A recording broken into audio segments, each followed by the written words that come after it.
नमस्कार, स्वदेश न्यूज की खास पेशकश में आप सभी का स्वागत है और बात करेंगे मोदी मोहन का टशन 24 मिशन। देखिए, लगातार जिस तरीके से मध्य प्रदेश के मुखिया के रूप में डॉक्टर मोहन यादव ने शपथ ली, उसके बाद वो लगातार सीधे शपथ लेने के बाद बाबा महाकाल के दर्शन के लिए गए और दर्शन के बाद जो उन्होंने फैसले लिए, उसके बाद ये सवाल आ रहे हैं, या कह लीजिए कि ये कहीं ना कहीं देखने में लग रहा है कि वो सॉफ्ट हिंदुत्व को छोड़ हार्ड हिंदुत्व की तरफ बढ़ रहे हैं। और यह भी कहा जा रहा है कि जिस तरीके से उत्तर प्रदेश के मुखिया हैं योगी आदित्यनाथ, उनकी राह पर चलने की एक कोशिश है। और इसलिए भी है क्योंकि कहीं ना कहीं जिस तरीके से उन्होंने डिसीजन लिए वो बेहद महत्वपूर्ण है। मध्य प्रदेश में भारी बहुमत से सत्ता में लौटी भाजपा सरकार के नए मुखिया और मुख्यमंत्री डॉक्टर मोहन यादव यूपी के सीएम योगी आदित्यनाथ की राह पर चलते नजर आए हैं। जैसा कि मैंने कहा, उन्होंने जिस तरीके से सॉफ्ट हिंदुत्व की जगह 3 दिन में 5 फैसले जो लिए, उससे साफ है कि सरकार सॉफ्ट हिंदुत्व की बजाय हार्ड हिंदुत्व की राह पर आगे बढ़ने वाली है। पीएम मोदी की गारंटी को तय समय में पूरा करना सरकार का पहला एजेंडा है। कोशिश होगी कि सरकार का चेहरा बदला है तो लोगों को धरातल पर कामकाज में फर्क भी दिखे। दरअसल ये बात इसलिए भी उठ रही है क्योंकि डॉक्टर मोहन यादव ने शपथ कार्यक्रम में बड़ी संख्या में उनके देखिए संत शामिल हुए थे। उसके बाद मैंने जैसा कि बताया कि वो बाबा महाकाल के दर्शन के लिए पहुंचे थे और दर्शन के बाद धार्मिक स्थलों पर लाउड स्पीकर बैन करने के साथ ही मांस मछली की दुकानों पर भी कार्रवाई के निर्देश दिए। तो ऐसे में ये 3 दिन में 5 जो बड़े फैसले उन्होंने लिए, या उनकी शुरुआती एज ए मुखिया मध्य प्रदेश के उन्होंने जो ये 5 फैसले लिए, उनके क्या मायने हैं और क्या इसी राह पर चलकर 24 को साध पाएंगे, तो निश्चित तौर पर सवाल कहीं है। इस चर्चा को भी आगे बढ़ाएंगे। हमारे साथ मेहमान जुड़ेंगे इस चर्चा में, आपका परिचय भी कराएंगे। लेकिन लगातार ये जो बात आ रही है कि वाकई में ये देखा जा रहा है, माना जा रहा है कि सॉफ्ट हिंदुत्व को छोड़ हार्ड हिंदुत्व की तरफ भारतीय जनता पार्टी कहीं ना कहीं नजर आ रही है। चलिए, और हमारे साथ मेहमान भी जुड़े हैं। सबसे पहले आपका परिचय करा दें। भारतीय जनता पार्टी का पक्ष रखने के लिए सचिन के वर्मा हमारे साथ जुड़े हैं। सचिन जी, बहुत स्वागत चर्चा में जुड़ने के लिए। अब से कुछ देर में कांग्रेस के महामंत्री संजय शर्मा हमारे साथ जुड़ेंगे। अभी फिलहाल हमारे साथ वो कनेक्ट नहीं है। संजय जी का भी बहुत स्वागत। और आम आदमी पार्टी का पक्ष रखने के लिए रमाकांत पटेल हमारे साथ जुड़े हैं। रमाकांत जी, आपका भी बहुत स्वागत है। चर्चा की शुरुआत सबसे पहले सचिन जी आपसे ही करूंगी। मेरी आवाज पहुंच रही है? आप मुझे सुन पा रही हैं? हाँ बिल्कुल। सचिन जी, जिस तरीके से प्रदेश के नए मुखिया के रूप में डॉक्टर मोहन यादव की शपथ होती है और निश्चित तौर पर उसके बाद बाबा के दर्शन के लिए जाते हैं, और जो एक बैठक उन्होंने की और वो जो डिसीजन वहां से आना शुरू हुए, तो निश्चित तौर पर एक कहीं ना कहीं दर्शा रहा है कि बिल्कुल एक हिंदुत्व के जो एजेंडा है, हिंदुत्व की जो बात है, निश्चित तौर पर लाउड स्पीकर से वो शुरू हुई, मांस मछली पर वो आई और आगे और भी चीजों के लिए काम करना, और बुलडोजर की कार्रवाई भी दिखी गई। तो कहीं ना कहीं थोड़ा सा ऐसा लग रहा है कि जैसे योगी आदित्यनाथ का एक टशन देखने को मिला था जब उनके पास कमान आई थी, वैसे ही यहां पर देखने को मिल रही है। क्या 24 के लिए इसी राह पर चलेंगे, या इसी से क्या ये इसको 24 को निकालना आसान होगा, या इसके पीछे कोई और स्ट्रेटजी है? देखिए राखी जी, रूल ऑफ लॉ, उसका अर्थ यह होता है कि कानून सर्वोपरि है और वह सभी लोगों पर समान रूप से लागू होता है। अब जो नॉइस पॉल्यूशन रूल्स जो हैं वो सन 2000 के बने हुए हैं। मध्य प्रदेश कोलाहल नियंत्रण अधिनियम जो है वो 1985 का बना हुआ है। अब जो food safety and security act है वो 2006 का बना हुआ है। तो इनके जो प्रावधान हैं उनका सख्ती से जो पालन अब सुनिश्चित कराया जा रहा है, तो उससे परेशानी क्यों है? अब जैसे आप हिंदुत्व की जो बात कर रहे हैं, हार्ड हार्ड हिंदुत्व की जो एक बात शुरू हो चुकी है, तो ये हिंदुइज्म, ये इज्म वर्ड जो है सिर्फ ये भारतीय धर्मों में ही क्यों जोड़ा जाता है? कि हिंदुइज्म हो गया, जैनिज्म हो गया, बुद्धिज्म हो गया, ये कभी इस्लामिज्म नहीं होता है, ये कभी क्रिश्चियनिज्म नहीं होता है। तो ये एक नैरेटिव खड़ा किया हुआ है, एक इज्म लगा के उसको नेगेटिव एक उसको एक भाषा दे दी जाती है कि ये जो हिंदुइज्म है कुछ एक नेगेटिव टाइप की कोई चीज है। तो जब कानून का समान रूप से उसका जो परिपालन सुनिश्चित कराया जा रहा है, तो उसमें किसी को क्यों परेशानी होना चाहिए? हिंदू धर्म के भी जितने भी त्योहार होते हैं, कहीं पर अगर मूर्ति विसर्जन का के दिशा निर्देश हो, तो मूर्ति विसर्जन के लिए भी दिशा निर्देश हैं कि आप किस साइज की मूर्ति है और उसको जो है सार्वजनिक नदी तालाबों में आप उसका विसर्जन नहीं कर सकते हो। पटाखे फोड़ने के लिए 2 घंटे का समय जो है माननीय सुप्रीम कोर्ट देती है। जब आप होली पे कम पानी का उपयोग करें, सूखी होली खेलें, इस तरह के संदेश दिए जाते हैं। मटकी फोड़ने के लिए हाइट सुनिश्चित की जाती है कि लोग घायल ना हो और सभी हिंदू धर्म के सारे लोग या सनातन धर्म के सारे लोग उसे सहर्ष स्वीकार करते हैं क्योंकि वो जनहित में है। तो ऐसा ही जब जब ऐसा वीडियो वगैरह सब उसी आदेश पे होगा। पारित किया जाता है तो उसको इस तरह का रंग देने की क्यों कोशिश की जाती है कि वो जो है हिंदुत्व की बात कर रहे हैं, उसको एक समाज के हित में क्यों नहीं देखा जा रहा है कि समाज के हित में है कि अगर मांस जो है खुला हुआ है, जैसे अगर आपको घाव हो जाता है तो अगर आप उसको अगर खुला रखेंगे तो उसमें बैक्टीरिया हो जाते हैं। वैसे ही अगर खुले में मांस बिकेगा तो उसमें जो है बैक्टीरिया हो जाते हैं, वो खाने योग्य नहीं रह जाता है। उस अगर साफ सफाई का फूड फूड स्टैंडर्ड के जो नियमों का रेगुलेशंस का परिपालन किया जाएगा तो उसमें परेशानी क्यों हो रही है?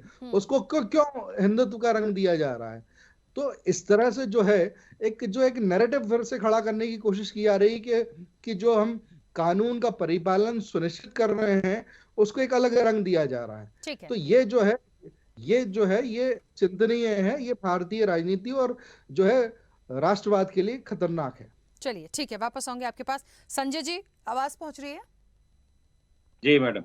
संजय जी, कई सारे डिसीजंस हुए हैं। मुझे लगता है प्रदेश के मुखिया के रूप में डॉक्टर मोहन यादव हैं, उन्होंने शपथ भी ले ली है। शपथ के बाद जिस तरीके से आज भी कई भव्य कार्यक्रम हो रहे हैं, मुझे लगता है इन सब से इतर बात हो रही है कि जिस तरीके से उन्होंने डिसीजंस लेना स्टार्ट किया, लाउड स्पीकर की बात आई, मांस मछली की बात आई, बुलडोजर की कार्रवाई अभी रिसेंटली हुई, ये तमाम चीजें जो दिखा रही हैं कि एक जो लगातार नियमों से चल रहे हैं, बिल्कुल सही बात है, जो गलत है उस पर तो कार्रवाई करनी पड़ेगी, लेकिन जो काम करने का एक तरीका है, जिस तरह से वो चले हैं, कहीं ना कहीं लग रहा है कि ऐसे ही योगी आदित्यनाथ भी चले थे जब उनके पास तमाम चीजें आई थी। तो एक बात जो बीजेपी के लिए बार बार आती है कि एक हिंदुत्व की बात आ रही है, तो यहां ऐसा लग रहा है कि बहुत स्ट्रिक्ट उसमें है, तो सॉफ्ट को छोड़ के हार्ड हिंदुत्व की बात आ रही है। इसको किस तरह से कांग्रेस ले रही? सर राकेश जी, सबसे पहला प्रश्न तो यह है कि भारतीय जनता पार्टी ने जब चुनाव लड़ा तो अपना एक संकल्प पत्र या घोषणा पत्र जो जारी करा, वो जनता से क्या वादे करे, उन वादों का क्या हुआ, पहली कैबिनेट में उन वादों पर हस्ताक्षर हुए या नहीं, ये महत्वपूर्ण बात होती है। और रहा सवाल जो भी 5 फैसले बताए जा रहे हैं, लाउड स्पीकर से संबंधित है, मांस मछली है, पीएम एक्सीलेंस स्कूल है, या डिजी लॉकर है, या आरोपियों पे कार्रवाई वाली, ये 5 महत्वपूर्ण फैसले बताए जा रहे हैं। ये पांचों फैसले तो कॉपी पेस्ट फैसले हैं। वही लाउड स्पीकर का फैसला आप कितने डेसिमल में चलना है, ये सुप्रीम कोर्ट और हाई कोर्ट की गाइडलाइन पहले से है। मांस मछली है जो भी सार्वजनिक जगह पर या फुटपाथ पर जो स्थान तय है उससे अतिरिक्त जगह कहीं पर भी जो दुकानें खोल के बैठे उन्हें बंद करना है, ये भी पूर्व का फैसला है, जो भी मध्य प्रदेश की सरकारों के पूर्व के फैसले हैं। डिजी लॉकर जो है, मैं इस पे अभी बात करूंगा, आरोपियों पे जो मामला आता है कि आरोपियों पे कार्रवाई, जो बार बार जो अपराध करते हैं उन पर कार्रवाई की जाए, ये तो कानून में प्रावधान है। और रहा सवाल स्कूलों का, जो कॉलेजों में डिजी लॉकर का उपयोग किया जाएगा, ये बड़ी समझ से परे बात है। आज ऐसा कौन सा बच्चा है जिसके पास में डिजी लॉकर में अपने दस्तावेज, अपनी मार्कशीट या अपने सभी जो टोटल जो भी कार्रवाइयाँ होती है, जो पेपर्स होते हैं यूनिवर्सिटी से संबंधित जो भी होते हैं, सभी पेपर्स रहते हैं। सवाल ये उठता है कि वो बच्चे डिजी लॉकर में पेपर घूम रहे हैं, तमाम परीक्षाओं के फॉर्म भर रहे हैं, परंतु वो बेरोजगार हैं। और बेरोजगार हैं जब तो एक संसद पे जो है हमला, जो भी अभी जो 3 तारीख को एक वो जो कार्रवाई हुई है, उस पे जो बच्चे आए हैं उनके परिवार ये कह रहे हैं कि वो बेरोजगार है, गुमराह हो गए। उन्होंने जो भी संसद पे जो गैर कानूनी कार्य किया है वो तो अपनी जगह है, परंतु उनके परिवार या उनकी जो स्टोरी आ रही है वो बेरोजगारी से संबंधित ये आ रही है। प्रश्न ये उठता है कि 5 फैसलों में ऐसा कौन सा फैसला है जो कि कॉपी पेस्ट नहीं है, ऐसा कौन सा फैसला है कि जिससे प्रदेश के हालात या मध्य प्रदेश की जनता के इन 5 फैसलों के अलावा जो है बड़ी स्थिति खराब थी। आपके संकल्प कहाँ गए? किसानों के लिए आपने क्या करा? आपका संकल्प कहाँ है? 3000 रुपए आपने लाडली बहना के लिए क्यों नहीं करे? आपने जो है युवाओं के रोजगार के लिए आपने पहला साइन करते हैं कि आज मैं 1000 युवाओं के जो भी पटवारी परीक्षा या इसके पहले एमपीपीएससी की जो लगातार परीक्षा देने के बाद जिनकी नियुक्तियां रुकी पड़ी उनमें से कई 1500 बच्चों की नियुक्ति दे देते, या आप ऐसा कोई स्किल डेवलपमेंट के कार्यक्रम खोल देते। अब सवाल ये उठता है कि पीएम स्कूल एक्सीलेंस स्कूल खुलेगी साहब 53 जिलों में। मुख्यमंत्री जो स्कूल खुली थी पहले, जो मुख्यमंत्री के नाम से भी चली थी, शिवराज जी ने चलाई थी मुख्यमंत्री राइज स्कूल, कहाँ खुली है वो? क्या आप बिल्डिंग नहीं बनाएंगे? जो पूर्व में सरकारी स्कूल थी उसी के नाम बदले, जहाँ पे आज शिक्षकों के पते नहीं, गाँव में जाइए एक शिक्षक है, कई शिक्षक है नहीं, कई शिक्षक जा नहीं रहा।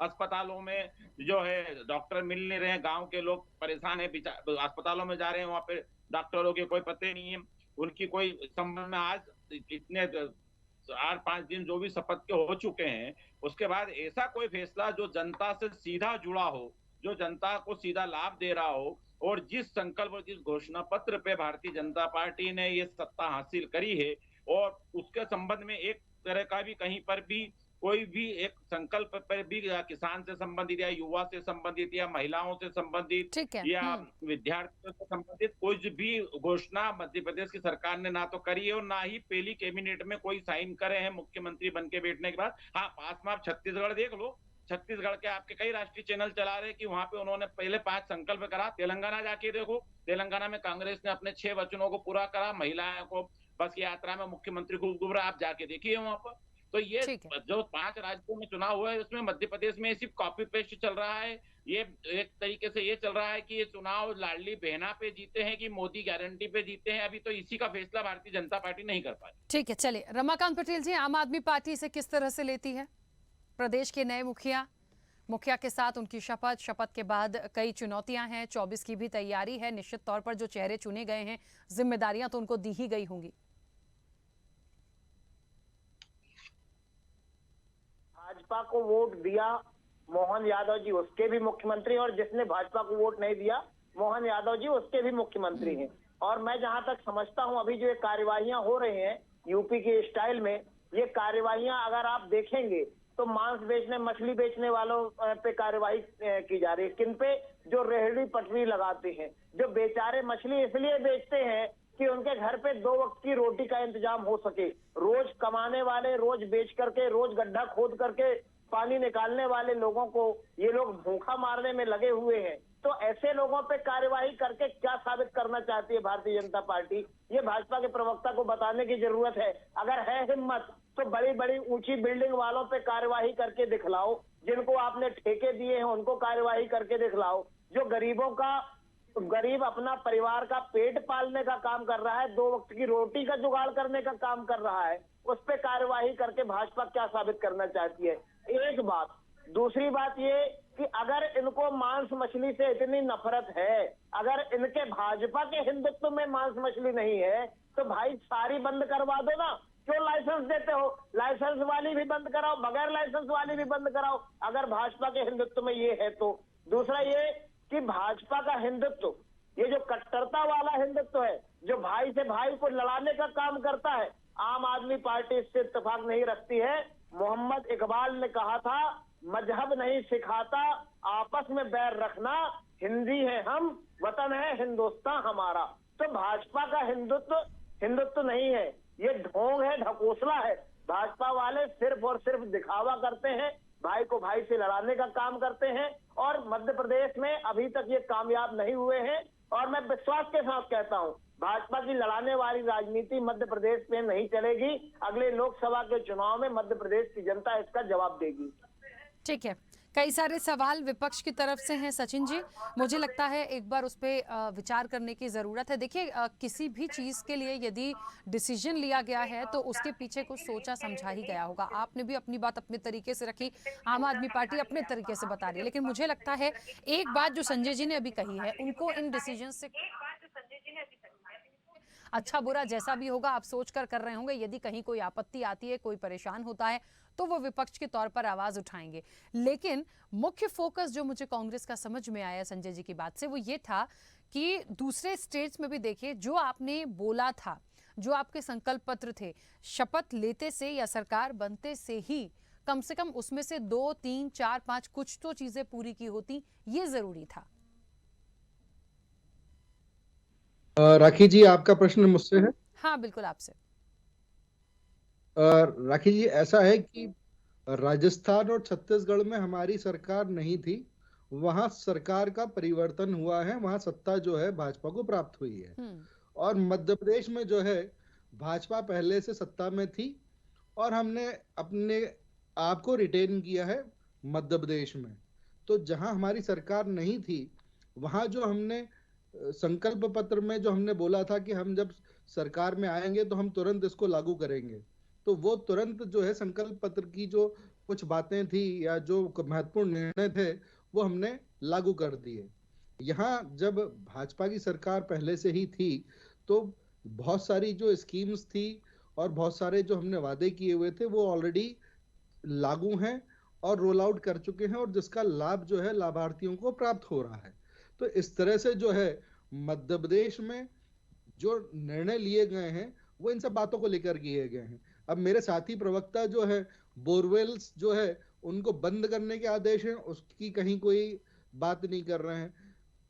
वो जो बात कर रहे हैं रेडी वाले की बात कर रहे हैं, बेरोजगारों की बात कर रहे हैं। अगर बेरोजगारी की भी बात करनी है मेरे कांग्रेस के प्रवक्ता को, तो इनको अगर ये ज्ञात होना चाहिए कि पूरे देश में 1,80,00,000 जो है पीएफ के अकाउंट जो है हर साल खुल रहे हैं।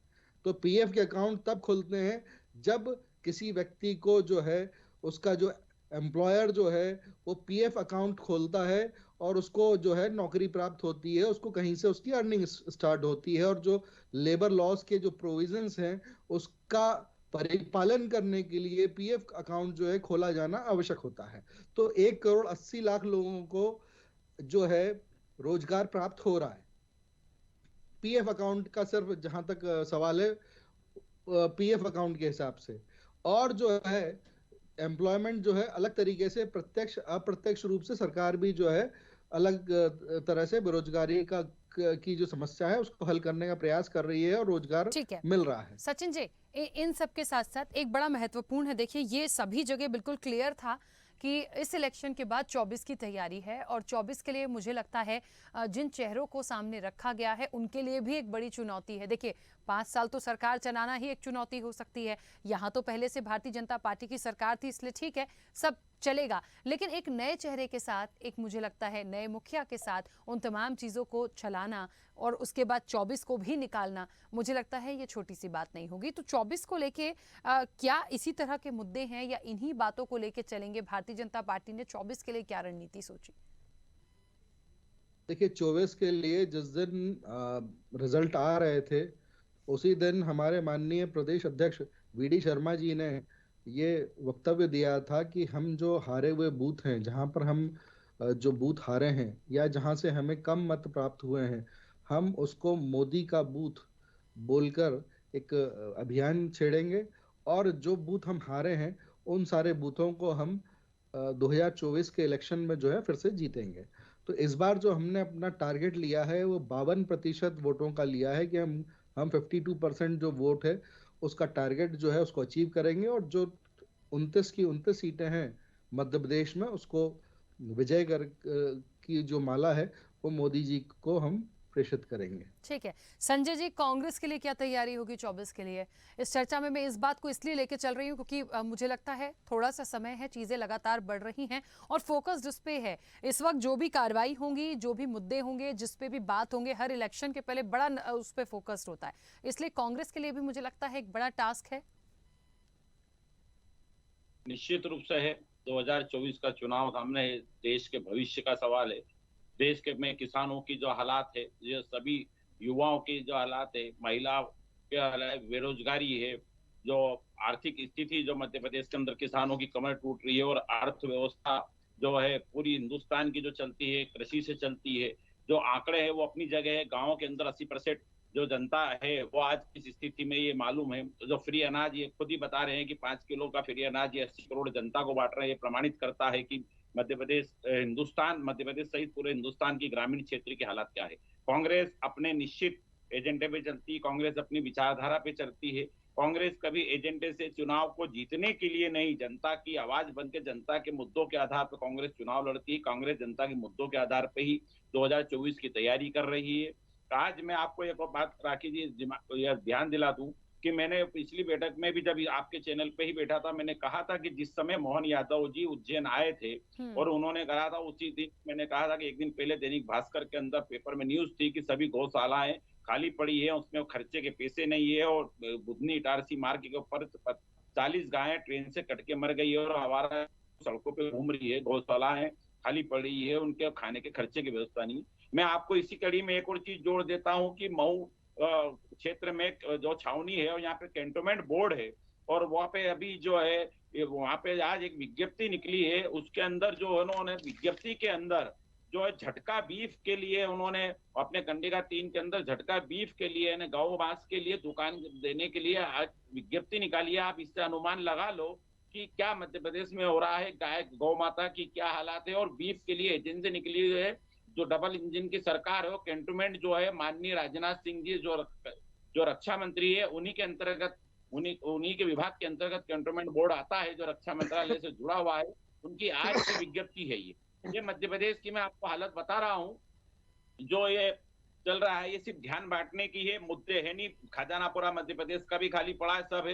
कांग्रेस जनता के लिए लड़ाई लड़ेगी। आज किसान खेत के ऊपर 7 रुपए 8 रुपए किलो आलू बेच रहा है, क्यों नहीं समर्थन मूल्य करते हैं किसानों के लिए, आर्थिक स्थिति क्यों नहीं सुधारते हैं, गेहूं का क्यों नहीं समर्थन मूल्य करते हैं। कांग्रेस जो है जनता के मुद्दों पर चुनाव लड़ेगी, कांग्रेस पूरी मजबूती के साथ 2000 चुनाव की 24 चुनाव की तैयारी कर रही है और कार्यकर्ता पूरी मुस्तैदी के साथ जनता। ठीक है संजय जी। राखी जी देखिए, लोकसभा का चुनाव तो भारतीय जनता पार्टी के अभी 6 महीने में किए हुए कामों पर निर्भर करेगा। भाजपा ने कहा था कि 450 रुपए में गैस सिलेंडर देंगे, किसानों से 2600 रुपए गेहूं और 3100 रुपए में धान खरीदे जाएंगे, 4000 रुपए बोरा के हिसाब से बीड़ी पत्ता तेंदू पत्ता खरीदा जाएगा। तो जो वादे इन्होंने किए थे, ये अगर करते हैं, हर घर में से एक व्यक्ति को रोजगार या रोजगार की व्यवस्था की जाएगी। अगर ये वादे पूरे करते हैं तो निश्चित तौर पे जनता इनका साथ देगी। लेकिन इनकी पहली ही कार्यवाही से ये लगता है कि इन्होंने जो संकल्प पत्र में संकल्प लिया था, ये इसको पूरा करने की दिशा में काम करने वाले नहीं हैं। ये लोग तो लोगों को उलझाने में लगे हुए हैं, लोगों के बीच में नफरत पैदा करने में लगे हुए हैं। और निश्चित तौर पे मध्य प्रदेश की जनता बड़ी समझदार है। इस बार मध्य प्रदेश की जनता सबका हिसाब लेगी और जिस बहकावे में आकर के इस बार मध्य प्रदेश की जनता ने भाजपा को वोट दिया है, मुझे लगता है कि 6 महीने में जनता सबक लेगी। बिल्कुल। और इन सब के साथ जो बात आ रही थी, जो डिसीजंस के बाद जो एक बात हिंदुत्व की निकल कर आती है, जो हमेशा बीजेपी के साथ जुड़ जाती है, वो कितना प्रभावी होगा? क्या 24 तक यही एजेंडा चलेगा? ये भी देखने वाली बात होगी। चलिए, समय हो गया। आप सभी का बहुत शुक्रिया इस चर्चा में जुड़ने के लिए। निश्चित तौर पर मोदी और मोहन का टशन है और 24 मिशन है। बिल्कुल 24 मिशन है, क्योंकि अब अगला चुनाव ही 24 का है। बेहद महत्वपूर्ण कि क्या होता है। कांग्रेस ने यदि सोचा है कि उन्हें हार का बदला लेना है इस 24 में, तो निश्चित तौर पर उनका उस तरह से टास्क होगा। और एक बात है, ये चुनौती कहीं ना कहीं मोहन सरकार के लिए है, 24 को जिताकर ले जाना और अपने जो वादे आपने किए हैं, जो कहा है, उन पर काम करना। इन सब के बीच जो आप कर रहे हैं अच्छा है, कार्रवाई होनी चाहिए, लेकिन उन पर भी ध्यान रखिए जो आपने कहा था, क्योंकि इस पर भी नजर विपक्षी दलों की बनी हुई है। चर्चा में इतना ही। दीजिए इजाजत। नमस्कार।